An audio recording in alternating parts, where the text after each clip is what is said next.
pay your without worrying about calling in sick to work because you don't have a fucking job. Privilege is being able to cheat, lie, fail over and over again in life and still get bailed out while people who play by the rules get punished. Period. Say it again. I want to hear you say it again. Because, baby, go to the food stamp place right now. There's more white people in that line than black people. What you saying? I need to know, are there certain black people that just don't like us because we're white? Nope, don't do it, black people. Stay the hell home. Stay safe, stay home, stay out of it. This is not our business. We didn't get us here and we're not going to get us out of it. These white folk got to do the work. And until they do, they are going to destroy this country. That's how much white supremacy matters to these folks. That's how much the delusion, white delusion, not white supremacy, white delusion. That's how much this matters to these folks, that they are willing to throw away their whole goddamn country. They would rather be kings of rubble than to live good and everybody eats. Everybody gets treated well. Everybody gets treated right. So stay home. Don't go out there. No matter how bad it gets, stay the hell home. This is white folk business. Let them deal with it. This is brother against brother, father against child. This is in-house for them. What's up, guys? Welcome back to Cherry React. So imagine being told where you should walk, not because of your skills but because of your race. There's a video going viral in the United States right now where some white individuals are telling black people they should go work on farms. Like, that's their place. But here's the real question. Is this just ignorance or is it something deeper? So let's talk about it. Black America, I need for y'all to stand down. Sit down. Don't get up. Don't go nowhere. Don't do nothing. Let these people finish handling their business out here in these streets. Because these people, they are not playing fair and they coming for us anyway. So we need to let them people handle this business of getting their people out the way. Because they coming for us. We know that. That's their sole intention, is to come and get us. I know y'all ain't seen me for a minute. Brother been under the weather and you can hear it in my voice. But listen, man, I need y'all to chill out. Don't make no moves. Don't be out there in them streets with them rallies and them protests and all that, because all they want to do is catch us out there. And once they catch us out there, all hell is going to break loose. So stay your behind at home, watch you some TV, get your exercise on, drink you some water. I know my sister's chilling. Brothers, I need y'all to chill too, because they coming for us. The man just had the whole database, the whole police database of misconduct wiped. I told y'all, when y'all hired a criminal, expect criminal activities. When you put a natural born criminal in the White House and you don't expect criminal activities to happen, y'all crazy. Y'all are out y'all freaking mind. Now, they've been out there talking about where Kamala at, where Obama at. You know, they chilling. We don't need them to move at all. Don't worry about Kamala. Don't worry about Obama. We need our white brothers and sisters to handle their people. Because y'all did this. You Latinos that voted for this ignorance, y'all did this. Y'all fix it. And you brothers and sisters that also voted for this fool, y'all can go out there. They don't like y'all anyway. So if you want to go out there and celebrate with your people, go ahead. But they going to lock your asses up. All I'm saying is, I need my people to stay in the house, stay drinking water, stay exercising, posting videos, and doing our thing. We trying to enjoy life. We getting ourselves together right now. In the midst of all this stupidity, we ain't doing nothing. We letting y'all fix it. Because when Kamala stood up there and told you what was going to happen, you didn't listen. You didn't want to save yourself. You wanted to save your race. And now they coming after you. What you didn't know is all the laws that helped us helped you more. You thought DEI was for black people. Then you found out more white people getting help with DEI than black people. Y'all thought SNAPs and food stamps, because y'all listened to Ronald Reagan them back in the day with that welfare queen bullshit. And then you found out it's a lot of white people on food stamps and government assistance than black people. Yeah, we not struggling. They just tell you we struggling. They just put our struggle up front so you can see it. But them white boys in middle America, Missouri, Iowa, Kansas, Arkansas, yeah, they struggling. Because all them farms, they get government assistance. All them ladies that live in the inner city or out there in the suburbs, y'all don't know. Some of y'all people in them suburbs that live next door to you, they on government assistance. They not paying $2,500 for that house like you are. They might be paying $40, but that other check that cover their rent, that other check that cover, it come from the government. See, but you don't know that. You got people out here driving nice cars, living in big houses, but they not paying the same amount of taxes and bills as you are. And you wonder how they doing it all. Because she ain't got no job. She at home every day. Yeah, that's their government check. So for my people, I need y'all to stand down. Stay at home. Stay doing your thing. Don't get yourself out there in them streets with that ignorance and cause a problem. Because they waiting on us. They want us. The man told you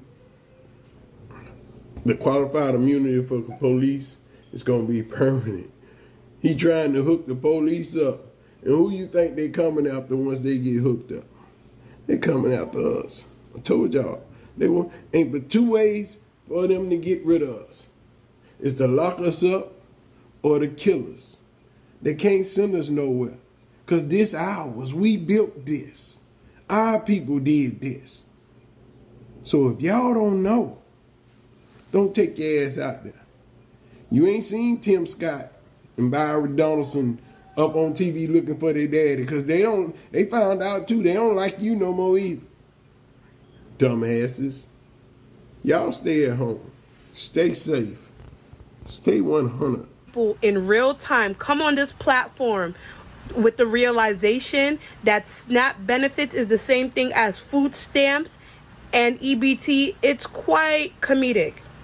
I can't lie. It's a little funny. And not funny, haha, funny, weird, because they did the same shit with Obamacare and the Affordable Care Act. They didn't realize that they were one and the same.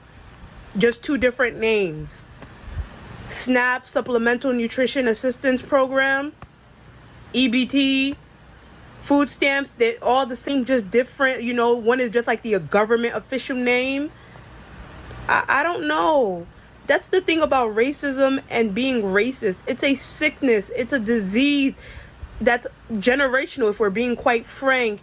And y'all don't want to heal from it. Y'all don't want to get better because you feel like you can stand on some imaginary pedestal instead of, I don't know, instead of allowing everyone to get benefits that make all of our lives better. You will cut off your nose to spite your face.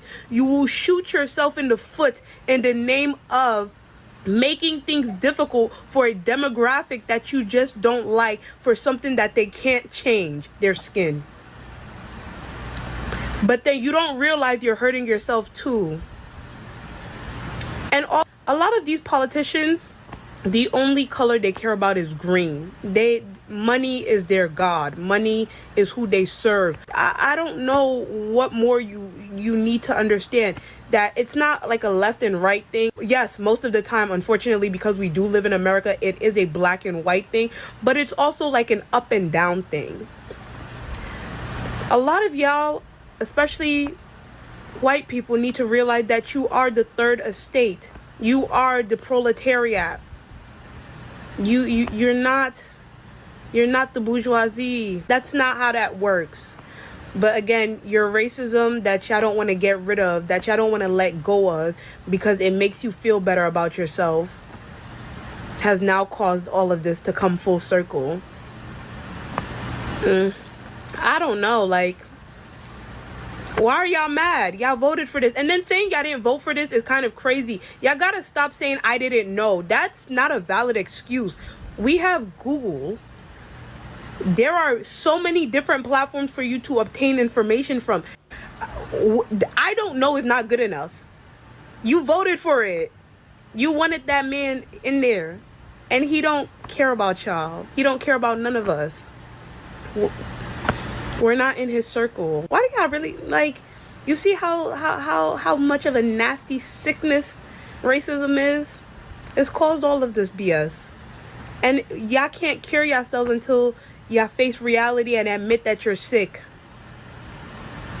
You have to, first part of recovery is admitting that you actually do have a problem, that you have a sickness.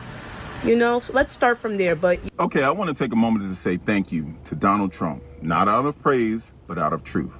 Because while you rip through every part of this government, tearing down justice, equality, and fairness under the fake excuse of fighting DEI fraud, what you're really doing is confirming what black folks have been saying for generations. America was built on racism, fueled by fear and sustained by white supremacy. You've exposed it all. The masks are off. The polite racism, the fake allyship, the colorblind lies, it's all gone. Now we see it raw and unfiltered. You're not just targeting policy, you're targeting people. Black people, brown people, marginalized communities. And the wild part, we make up the smallest portion of this country, yet somehow we are the biggest threat to the lie that white supremacy built. That should tell you everything. You're afraid not of violence, not of replacement, but of the power we hold even when we have nothing. You see the way our culture, our brilliance, our resilience, our excellence continues to shape this country, even when it tries to erase us. Donald Trump is just the loudest version of a system that's always been in place. He is the living, breathing proof that this country was never designed with us in mind. And yet, we continue to define it. So thank you, Donald, for exposing what so many tried to deny, for showing the world that the fear of black greatness is real, for proving that racism isn't in our imagination, it's in the fabric of this nation. And to my people, we don't have to fight to prove our worth. He's doing that for us. All we have to do is stand firm, stay awake, and know that the truth is finally louder than the lie. We are not broken. We are not the problem. We are the evidence of the power that this country can contain. Let that truth ring louder than its hate. So, in this video, you can clearly hear the message, the idea that certain people belong in certain types of work. And let's be honest, this isn't new. This kind of thinking goes way back in history, where black people were forced into labor, especially on farms, with no freedom, no choice, no respect. Now fast forward to today, and you still hear echoes of that mindset. But here's what's interesting. A lot of people online are pushing back. They are saying, like, that old way of thinking doesn't work anymore. And they're right. Because today, black people are business owners, readers, professionals, creators shaping global culture. And so when someone says go work on a farm as an insect, it doesn't run the same way anymore. Instead, it exposes something about the person saying it, not the people they are targeting. And that's why conversations like this are important, because they show us that way society has changed, some mindset are still catching up. It's official. It is official. Baby, no food stamps for November. And people are officially crashing out. They say, due to the shutdown, no food stamps. No food stamps for November. And you know November is Thanksgiving. So you mean to tell me President Trump and Republicans, you mean to tell me that these people who never receive food stamps is not going to be able to get food stamps for the month of November, which is an actual holiday? Not just it's a holiday, it's the fact that people need their food, and that's their only way to buy food. So that's what y'all doing now? That's what y'all doing? That these kids not gonna have anything to eat? So that's what we doing? Okay. So people get to starve right as the holidays are starting to kick off. Oh, this is gonna end well. Let's get it together. But white people will never leave black people alone, and I'm gonna tell you why.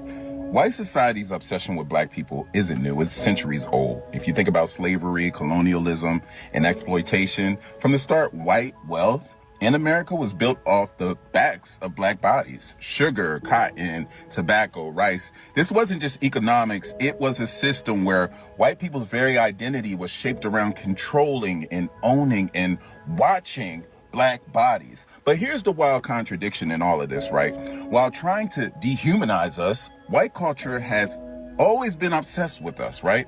They copied our music, our style, our language, our food, even our rhythm, all while denying us basic rights. Think about jazz and rock and hip hop and fashion, all born out of black genius, only to be taken, watered down, and sold back to the world with a white face on it. So why can't they just stay away? Because in a system that is built both on exploitation and envy, distance is impossible. White supremacy depends on keeping black people in place, close enough to use, control, or imitate, but never free enough to threaten the hierarchy. It's a sick paradox, fear and fascination at the same damn time. On a psychological level, it's projection. White folks will project their guilt, their fear, and their insecurities onto blackness, and then turn around and crave the very life, culture, and resilience they tried to destroy. It's like they want the sauce, but not the struggle. Now, to be real, not every white person acts like this, but the system, the way whiteness has defined itself against blackness, makes it so this obsession keeps resurfacing. Whether it's over policing or culture appropriation or trying to legislate our lives, it always comes back to the old need to dominate mixed with a quiet desire to be what they can. Hey, my black people, I'm gonna tell you what it is. You see, they putting a stop on food stamps for November, but you ain't seen it like worldwide news. But let it have been mostly black people on food stamps, it'd be breaking news everywhere. But see, now the statistics done came out that show that mostly white people are on government assistance. By me saying that, we can't fight for y'all. Y'all gonna say, oh, we cut the food stamps out, but then they gonna say, what about black people? What you mean, what about black people? By law, Trump done told y'all the benefits that y'all are receiving, it wasn't for migrants. It wasn't for migrants. It wasn't for freed white people. It was for the descendant of slaves.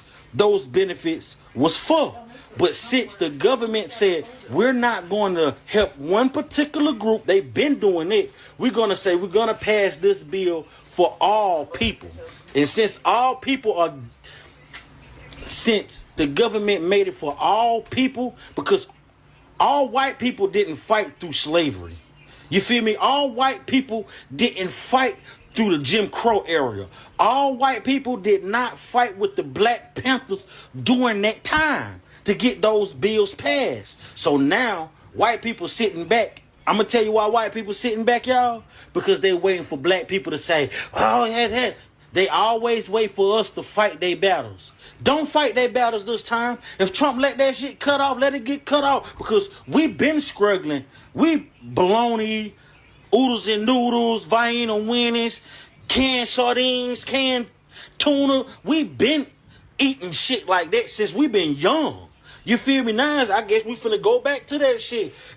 A pot of soup gonna be on the goddamn table with some cornbread, and that's gonna all be it. So we've been eating like this forever. So black people, don't be shocked to say the food stamps getting cooked off and get us dragged into the shit that they got going on. Let them fight for them food stamps this time, because we done fought all we can fight with these white people. And now Trump is in office, and Trump trying to line his pockets with any benefit of the government that's helping anybody. Trump cutting it short for a few months. All Trump needs is a few months, bro. 1 or 2 months. He pocketing $240 billion, maybe even goddamn $1 trillion or two. You feel me? For that month. Let them have it. Let them have it, bro, because that's the person y'all put in the office. Those are the white people y'all look up to, thinking they true patrons of America. The gas is high. Water bills went up. Light bill done went up. Food went up. All because of this person right here. You feel me? Well, last year, before he got in the office, the shit was still going up. So both sides, Republican and Democrats, are working amongst each other. Like children. If we put this in a bag, if we put this in a bill, we also can we get $40 trillion to build a Moscow, or the police need new police cars, but how can they need new shit and all the old shit that y'all got from the military that y'all didn't use? They give it back to the state. So the police officers is already got military equipment. You feel me? So black people, don't fall into that trap, bro. Let them white people fight for them food stamps. I'm just a white indie author sitting in front of my camera, hoping to find readers that want to hear the white voice. All of my characters in my books are white. I wrote it this way because I have the white voice and I want to spread it. And so that you can learn about white culture and respect white culture. And I think it's really important because the white culture is just crapped on all the time. We hear things like, oh, you don't even have culture, and what is your culture? Just slavery. You know what I'm talking about because you've heard it. You want us to respect not washing your legs and eating unseasoned food? That's what you're mad about? Being black is exhausting, and having to deal with racism is exhausting. A white lady came online and called a 5-year-old boy the N-word and got all this money. And now all of you racist grifters are out here trying to do what? Make money? We went from black fatigue to black privilege, and now this week we're on white people are being discriminated against. To not understand by saying you are a white author and you have a white voice and you're going to white people and you're talking about the white experience, why and how that's racist and how and why that's detrimental to the rest of us is the problem in this country. Majority of authors since the dawn of time in America have been white. Almost half this nation is not white, but almost all of the authors are white. In 2020, the publishing industry entered a moment of moral urgency about the persistent lack of racial and ethnic diversity among employees and authors. The industry is disproportionately white, and the canon of published books from trade publishers is overwhelmingly so. According to one analysis, 95% of American fiction books published between 1950 and 2018 were written by white people. While that analysis looks at a broad sweep of time, more recent figures indicate that both the publishing industry and the books it puts out remain disproportionately white. The lack of diversity in the ranks of publishing professionals and in works brought to the market are linked. In a cultural industry like publishing, where subjective interpretations of what constitutes good or marketable literature are a major determinant of what gets published, the whiteness of the industry staff has accompanied largely white kind of published authors. Not only is the United States a demographically diverse nation, as of the last census, an estimated 42% of the country are people of color. It also boasts a demographically diverse readership. The National Endowment for the Arts estimates that approximately a quarter of America's regular adult readers are people of color. So then I think it's safe to say that white people can start asking for support as a white-owned business and a white author with white characters simply because we have been experiencing discrimination in America for years now. Jobs, colleges, scholarships, literary agents. That's discrimination. It's not okay just because it happened to black people 100 years ago. And I'm not even dismissing what they went through, but anybody my age and a little older and younger has not experienced that. Newsflash, me and my cousins are the first people in our families born in America with full rights as humans and as citizens. My mother, who is 60, was not born with full rights in this country. This is their new one. White people are being discriminated against because they've never had to share space. And if black people can say they're looking for black-owned businesses, black-owned barbershops, then I'm gonna say I'm looking for a white-owned business. Newsflash, all the businesses are white. I think this is show that some people are still stuck in the past, but the world has already moved forward. You can't control people the way it used to be, and you definitely can't define someone's future based on race anymore. At the same time, I also think reacting with awareness is important, not just anger, because understanding where these ideas came from help us challenge them better. So what do you think, guys? Is this just ignorance, or is it something we should take more seriously? So let me know in the comments, and if you want more videos like this, please don't forget to like, share, subscribe, and join the family. And this is Cherry React. I wish you in the next one.